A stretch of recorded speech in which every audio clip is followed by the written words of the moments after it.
नमस्ते मित्रों, श्रीमद् भागवत गीता जीने की राह अध्याय 10 श्लोक नंबर 4 और 5 में आपका फिर से एक बार स्वागत है। बुद्धि ज्ञानम असमोह क्षमा सत्यम दम सम सुखम दुखम भव अभाव भयम च अभयम एव च अहिंसा समता तुष्टि तपः दानम यश अयस भवन्ति भावा भूतानां मत्त एव पृथक विदा। हे अर्जुन, बुद्धि ज्ञान संशय तथा मोह से मुक्ति, क्षमा भाव, सत्यता, इंद्रिय निग्रह, मन निग्रह, सुख तथा दुख, जन्म मृत्यु, भय अभय, अहिंसा समता तुष्टि तप दान यश तथा अपयश, जीवों के ये सभी विविध गुण मेरे ही द्वारा उत्पन्न है। बुद्धि का अर्थ है निर्क्षीर विवेक करने वाली शक्ति और ज्ञान का अर्थ है आत्मा तथा पदार्थ को जान लेना।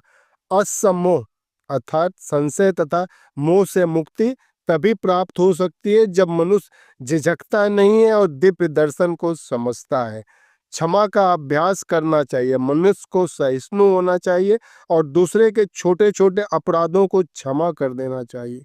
सत्यम का अर्थ है कि तथ्यों को सही रूप में प्रस्तुत किया जाए, तथ्यों को तोड़ना मरोड़ना नहीं चाहिए।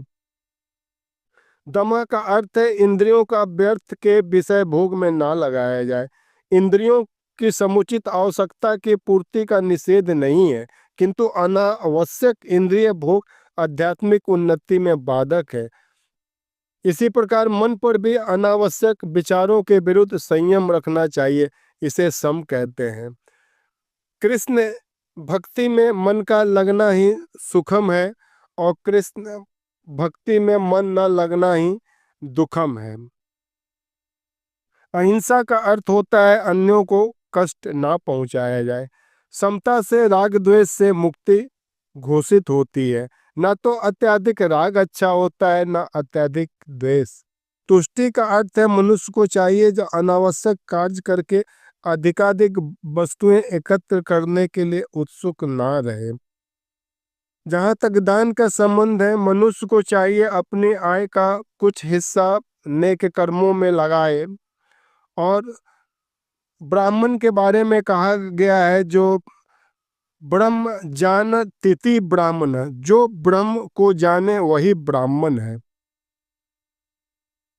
हमें भी कुछ जो भी कुछ अच्छा या बुरा देखते हैं उसका मूल श्री कृष्ण नहीं है। इस संसार में कोई भी ऐसी वस्तु नहीं है जो कृष्ण में स्थित ना हो। तो मित्रों, मिलते हैं कल फिर। नमस्कार।